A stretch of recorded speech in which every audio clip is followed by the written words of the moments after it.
A very good morning to class 8. How are you? I think all are doing well. So in the previous class, we were on the last part of the chapter, the Great Stone Face, and today we will continue the same chapter. Fine.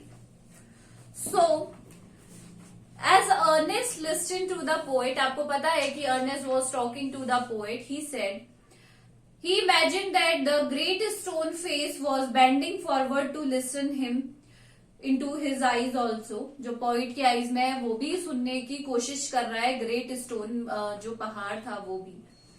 Who are you, my gifted guest? He asked. उसने कहा, आप कौन है मेरे गुनी मेहमान, आप कौन हैं?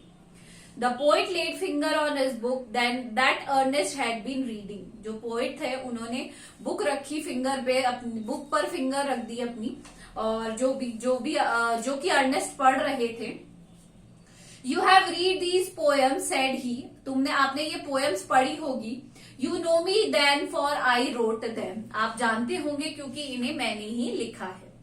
Again and again Ernest examined the poet's features. He turned towards the great stone face, then back and shook his head and sighed.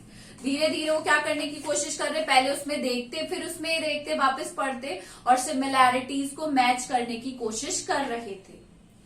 Why are you sad? inquired the poet. Poet ने कहा, आप दुखी क्यों हैं? Because replied Ernest, क्योंकि all through my life I have awaited the fulfillment of a prophecy. When I read these poems, I hope that it might to be filled in you. क्योंकि पूरे जीवन भर मैंने इस भविष्यवाणी पर पूरी इंतजार किया है, और मैंने जब ये कविताएं पढ़ी तो मुझे ये लगा कि जितनी भी चीजों का मैंने आज तक इंतजार किया है वो आपके अंदर पूरी होगी. You hoped, answered the poet, faintly smiling, to find me the likeness of the great stone face. I am not worthy to be likeness. तो जो पोएट थे वो हंसने लगे और हंसते हुए कहने लगे कि ऐसा नहीं है, जो उसकी लाइकनेस है वो मेरे जैसी नहीं है, मैं उसके लायक ही नहीं हूँ. ग्रेट स्टोन फेस से मेरा चेहरा मैच हो, मैं उसके लायक नहीं हूँ. And why not? asked Ernest. He pointed to the book. Are not these thoughts worthy? तो उसने बुक की तरफ पॉइंट करते हुए कहा, क्या ये जो विचार है योग्य नहीं है? बिल्कुल भी.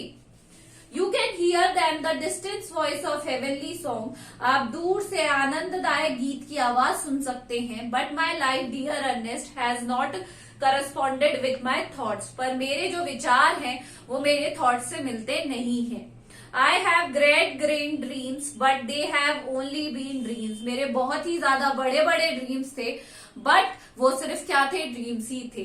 Sometimes I lack faith in own my thoughts. कभी कभी तो ऐसा होता है कि मैं अपने आप पे ही बिलीव नहीं करता हूँ.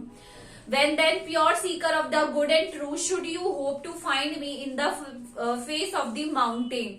बट कभी कभी मुझे ऐसा लगता है कि मैं तो वर्दी ही नहीं हूँ कि मेरा फेस जो माउंटेन के फेस से मैच हो. The poet spoke sadly and his eyes wet with tears. So were those of Ernest. और दोनों की आंखों में क्या आ गए, आंसू आ गए.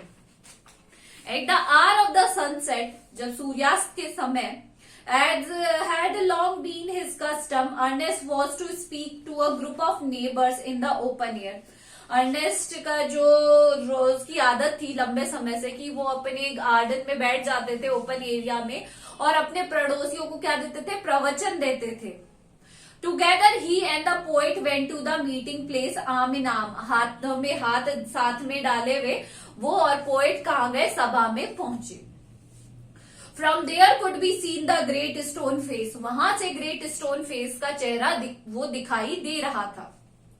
Ernest threw a look of similar kindness around upon his audience. उसने अपनी जो ऑडियंस थी, श्रोता थे, उनकी तरफ दयालुता से देखा. And he began to speak to the people what was in his heart and mind. और जो भी उसके दिमाग में था, दिल में था, उन्होंने बोलना शुरू किया. His words had power. उनके जो वर्ड्स थे उसमें पावर थी. Because they agreed with his thought. क्योंकि उनके विचारों से वो मैच खाती थी उनकी आवाज.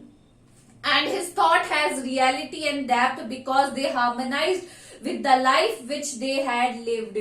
और जो उनकी जो थॉट्स थे, जो विचार थे, वो बिल्कुल भी गहराई में जाकर थे, क्योंकि उन्होंने वे लिटरली जीवन में जो उन्होंने महसूस किया था वही वो लोगों को उपदेश देते थे, या जो उन्होंने एक्सपीरियंस किया था वो वही उन्हें सुनाते थे. It was not mere breath that the preacher uttered, they were the words of the life. ये किसके वर्ड्स थे? ये लाइफ के वर्ड्स थे. ये प्रीचर के, उपदेशक के शब्द नहीं थे. ये एक लाइफ थी जो लाइफ हमसे कहना चाहती है या बोलना चाहती है. A life of good deeds, अच्छे कामों में जो लाइफ होती है, and selfless love was melted into them, और उनमें सेल्फलेस, बिल्कुल मतलब जिसमें बिल्कुल भी अपन अपने बारे में नहीं सोचते हैं. The poet, as he listened, felt that the life and character of Ernest was a noble strain of poetry than he had ever written. जब वो बोल रहे थे तो पोएट को ये रियलाइज हुआ कि जो अर्नेस्ट है इससे ज्यादा विनम्र और कोमल और आदमी इस दुनिया में हो ही नहीं सकता है. His eyes filled with tears, he said to himself that never was so worthy a sage as the mild, sweet, thoughtful, with the glory of white hair diffused about him. उसकी आंखों में आंसू आ गए और उसने अपने आप से कहा कि इतना योग्य संत, जितना वह विनम्र है उतना ही मधुर है, विचारशील है, आसपास जो उसके सफेद बाल फैले हुए हैं उसमें जो चमक वाला चेहरा था, ऐसा उसने कभी भी नहीं देखा था.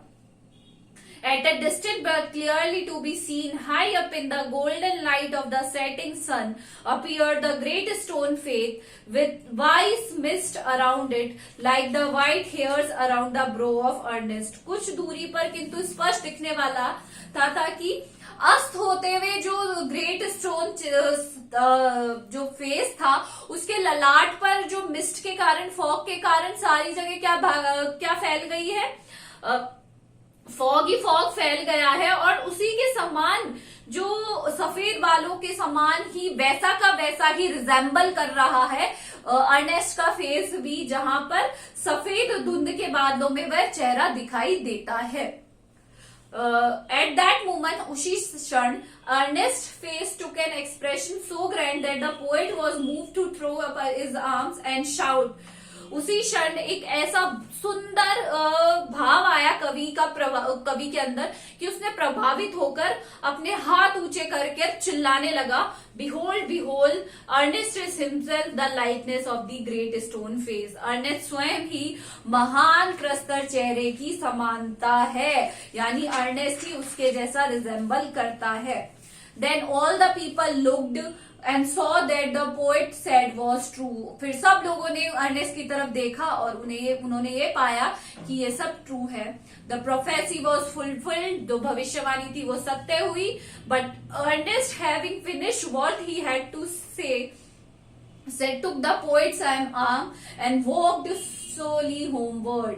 बट किंतु अर्नेस्ट को जो कहना था उसके कहने के बाद में वो पोएट का हाथ पकड़ते हुए वहां से चला गया. Still hoping that some wiser and better man than himself would be appear by bearing a resemblance to the great stone face. वह अभी भी ये आशा कर रहा था, ही इज स्टिल होपिंग कि उससे भी कहीं ज्यादा बुद्धिमान एंड बेहतर आदमी आएगा एक ना एक दिन. मतलब he was still not believing कि वो व्यक्ति वह स्वयं खुद ही है.